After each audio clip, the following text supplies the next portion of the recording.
여러분 안녕하십니까? 7월 8일 화요일 KBS 아메리칸 뉴스입니다. 한국전쟁 기념주간이 가주의회에서 결의안으로 채택됐습니다. 이로 인해서 매년 6월 넷째 주를 주 차원에서 한국전쟁 참전용사의 희생정신을 기리는 주간으로 인정하게 됩니다. 하지만 준비된 주 차원의 행사는 없이 지나가 아쉬움을 남겼습니다. 한인사회의 관심도 요망됩니다. 노승욱 기자가 취재했습니다. 한국전쟁 기념주간이 캘리포니아 주 의회에서 결의안으로 채택됐습니다. 이로써 앞으로 6월 넷째 주를 한국전쟁에 참가했던 참전 용사들을 기리는 주간으로 기념하게 됩니다. 주 상하원 합동 결의안인 SER 110은 에드 헤르난데스 24지구 상원 의원에 의해 발의됐고 하원 수정안을 거쳐 만장일치로 의회를 통과했습니다. For me, it's really important because South Korea is a very strong ally of the United States of America, and the importance that we have of that country. But more importantly, those individuals who served during that period of time, as they're getting older, we need to make sure that they're recognized. 이 결의안은 약 3만 3천 명의 미국 장병이 한국전에서 전사했다고 지적했으며 이 중 캘리포니아 출신은 2,600여 명인 것으로 밝혀졌습니다. 또한 이미 카운티와 시정부가 6월 25일을 한국전쟁 참전 용사의 날로 기념하고 있다고 거론하면서 주 방위군을 비롯해 미군으로 복무한 이들의 희생을 기려야 한다고 강조했습니다. 함께 목숨을 걸고 싸운 한인 참전 용사들도 결의안의 통과를 반긴다는 입장입니다. 아주 반갑게 기쁜 소식으로 받아들였습니다. 우리가 그런 행사일이 많으면 많을수록 한미 간의 우정 관계는 더 두터워지리라고 생각하고, 하지만 결의안이 채택된 시점이 기념주간이었음에도 불구하고 주 차원에서의 공식적인 행사는 준비되지 않아 아쉬움을 남겼습니다. 발의자인 헤르난데스 상원 의원은 앞으로 지역군에 한국전 참전 용사를 기리는 베테랑스 서비스 어워즈를 만들겠다는 계획만을 발표한 상태입니다. KBS 뉴스 노승욱입니다. 오랫동안 내분에 휩싸였던 한미동포재단 문제 해결을 위해서 LA 총영사관과 한인회가 나섰습니다. 재단 이사들의 전원 사퇴와 함께 한인 회장과 총영사가 전권을 위임받아 재단을 정상화하겠다 한 것인데요. 지금까지의 모든 논의를 백지화하고 원점에서 다시 출발하겠다는 입장입니다. 윤범수 기자가 보도합니다. 한인회관을 관리해온 한미동포재단 정상화에 한인회장과 총영사가 손을 잡았습니다. 김현명 LA 총영사와 제임산 LA 한인회장은 오늘 공동 기자회견을 열고 지난 수년간 계속돼온 재단 내분을 해결하기 위한 제안문을 발표했습니다. 최선의 방법이 무엇인가? 결론은 다시 우리 동포재단을 잘 운영할 수 있는 이사진을 구성해야 되지 않냐. 그렇게 결론을 내려서 양측은 제일 먼저 재단 이사 8명 전원 사퇴를 촉구하고 재단을 둘러싸고 진행 중인 모든 소송을 취하할 것을 제의했습니다. 이렇게 재단을 초기화시킨 후 총영사와 한인회장이 전권을 위임받아 처음부터 다시 재단을 재구성하겠다는 방안입니다. 그동안 동포재단에 있는 분들이 이 복잡하게 얽혀있기 때문에 기존에 있는 분들은 다 물러나시고 그 다음에 한인회장하고 작업하면 좋지 않겠냐, 그런 차원에서 이야기를 했습니다. 그래서 공관을 대표해 재단 운영에 관여해온 동포 담당 전근석 영사는 이날 기자회견에 참석한 이민희 이사를 비롯해 대부분 이사들과 향후 계획에 대한 사전적 교감이 오간 상태라고 밝혔습니다. 그게 이제 앞으로 풀어야 할 숙제지만 말씀드렸듯이 어느 정도 사전에 교감이 있었습니다. 하지만 재단 백지화에 이은 재구성 작업이 순조롭게 진행될지는 아직 미지수입니다. 동포재단 윤성훈 이사장은 총영사관과 한인회 개입에 반대하는 것으로 알려지고 있으며 현재 재단 사무실에 사설 경비원까지 세워놓고 문을 잠근 상태입니다.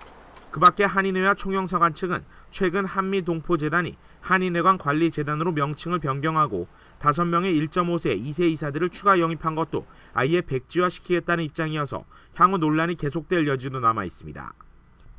한미동포재단은 지난 1975년 한국 정부의 지원금과 한인사회 성금으로 구입한 LA 한인회관의 관리 명목으로 같은 해 남가주 한인재단으로 첫 출범했습니다. 지난 2007년 부지확장 공사 당시에는 한인회관 주인 자리를 놓고 한인회 측과 충돌하기도 했으며 최근까지 이사와 이사장 제명, 재단 기금 유용, 건물 사유화 등 논란이 끊이지 않았습니다. 지금의 재단 8명 이사 중 LA 총영사와 LA 한인회장은 당연직 이사로 선임돼 있습니다. KBS 뉴스 윤범수입니다. 소련과의 냉전 시대에 대규모로 설치됐던 미국의 핵무기 시설들이 세월이 지나 노후화되면서 처리 문제로 군의 큰 골칫거리가 되고 있다고 AP통신이 보도했습니다.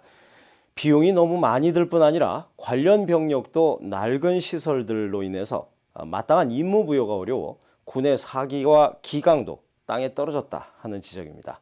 김지용 기자의 보도입니다.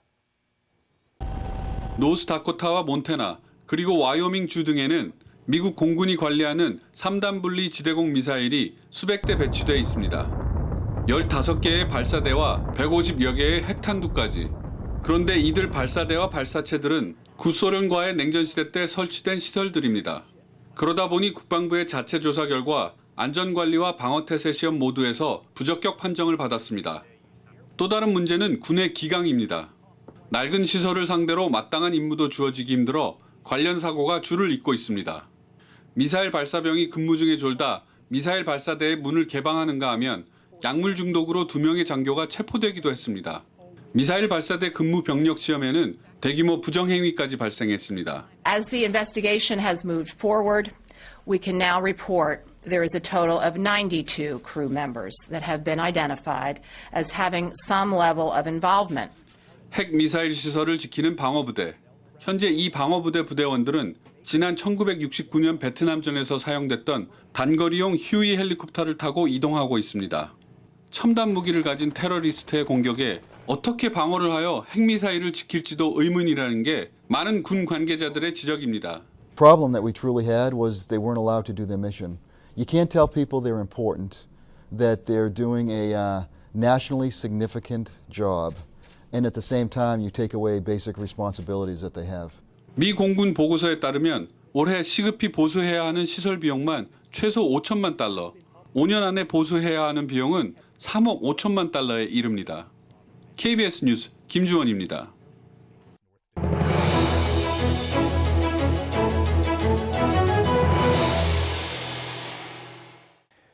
뉴욕 매츠의 홈구장에서 코리안 헤리티지 나이트 행사가 개최됐습니다. 추신수 선수의 경기도 있어 응원전과 함께 한국 알리기가 진행됐습니다. 뉴욕에서 김일강 통신원입니다. 미국인들이 한국 사물놀이 가락에 흠뻑 취했습니다. 한국 전통 문화는 이제 더 이상 생소한 공연이 아닙니다.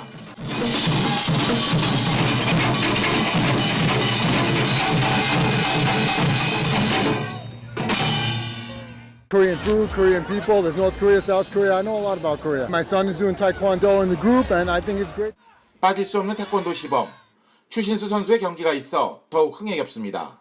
특히 오늘은 그 추신수 선수가 레인저스에서 이제 활약을 하고 있고 그래서 한국 동포들이 많이 왔어요. 그래서 오늘 같이 응원하면서 이제 미국 사람들과 우리 한국 사람들이 같이 가까이 가는 좋은 계기가 되는 것 같습니다. 코리안 헤리티지 나이트 행사는 올해로 5번째. 추신수, 류현진과 같은 한국의 특급 메이저 리거의 활약에 한국은 이제 미국인들에게 작지만 큰 힘을 가진 더욱 역동적인 나라로 기억되고 있습니다. 많은 우리 미국인들한테 우리 한국을 알리고 한국의 문화를 알리고 그래서 저희가 이런 행사를 함으로써 우리 한인들을 다시 한번 더 결집시키고 우리 보다 더 멋있는 한국을 좀 이렇게 알렸으면 좋겠습니다. 이날 행사장 입구에서는 한국의 전통 부채가 관람객에게 나눠지는 등 다각적 차원의 한국 문화 알리기가 관심을 끌었습니다. 지금까지 뉴욕에서 김희강입니다. 중국 베이징에서 미국과 중국의 고위급 당국자들이 안보 경제 분야 현안을 논의합니다. 양국 간 민감한 현안이 많은 데다가 북한 핵 문제도 다뤄질 예정이어서 관심이 커지고 있습니다. 오세균 기자의 보도입니다. 미중 간 이번 전략경제 대화에서 논의되는 의제는 크게 3가지. 거시경제 구조개혁을 비롯해 무역투자와 금융 분야의 협력을 심화하는 방안 등입니다. 对于两国之间存在的分歧和摩擦，双方应该予以重视和妥善处理。 특히 경제 분야에서 양측은 위안화 환율 문제로 충돌할 것으로 예상됩니다. 올 들어 위안화 가치가 상승 추세를 보이곤 있지만 미국은 추가적인 평가 절상을 요구할 가능성이 높습니다. 중국이 추진하는 아시아 인프라 투자은행 설립 문제에 대해서도 두 나라 간에 이견을 보일 것으로 예상됩니다. 남중국해 영토 분쟁과 사이버 해킹 문제, 일본의 집단 자유권 등 민감한 외교안보 현안도 폭넓게 논의될 예정입니다. 이번 회의에는 중국 측에서 왕양 부총리, 양제츠 국무위원, 미국 측에서 존 케리 국무장관과 제이콥 루 재무장관 등이 대표로 참석합니다. 특히 한국으로선 미중 간 대화에서 북한 핵 문제가 어떻게 다루어질지 관심사입니다. 시진핑 중국 국가주석은 오늘 개막연설을 할 예정입니다. 베이징에서 KBS 뉴스 오세균입니다. 미국 보안당국이 알카에다가 보안 검색에 걸리지 않는 스마트폰 폭탄을 개발했다는 첩보를 입수했습니다. 미국행 탑승자들의 스마트폰 검색이 대폭 강화됐습니다. 보도에 김성진 기자입니다. 가공할 위력의 신발 폭탄, 옷 속에 입는 이른바 속옷 폭탄, 모두 항공기 테러용 폭탄들인데 이런 폭탄들을 개발해온 이슬람 테러 조직 알카에다가 최근엔 스마트폰 폭탄까지 개발한 것으로 알려졌습니다. 특히 점화 장치 없이 간단한 충격으로 터지고 보안 검색까지 피할 수 있다는 첩보가 입수되면서 미 보안 당국이 검색 강화에 들어갔습니다. Directed that we step up our aviation security at some last point of departure airports coming into the United States. This is not something to overreact to. 미국 교통안전국은 공항 검색 요원이 스마트폰과 태블릿 PC, 노트북 PC 전원을 켜도록 요구하고 전원이 켜지지 않거나 충전이 안 돼 있는 기기는 기내 반입을 금지할 수 있다고 공지했습니다. 대상 공항은 미국으로 직항편을 운항하는 해외 공항이라고 밝혔는데 유럽과 중동, 아프리카 공항들이 주요 대상입니다. 유럽 공항에서는 이미 강화된 보안 검색이 실시되고 있습니다. Anyone who's traveled anywhere since 9/11, you're just used to it, aren't you? You know the scenario. 미국 교통안전국은 주요 스마트폰 제조사인 삼성전자와 애플 제품에 대해서는 추가 검사도 실시할 수 있다고 설명했습니다. 워싱턴에서 KBS 뉴스 김성진입니다.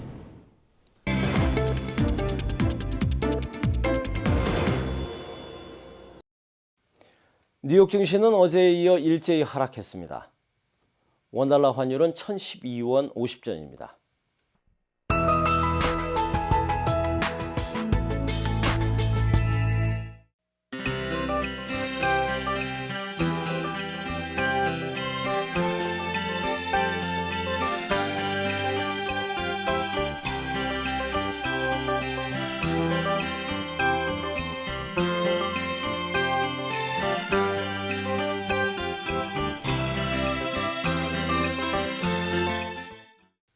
화요일 밤 KBS 아메리카 뉴스를 마칩니다. 시청해주신 여러분 고맙습니다.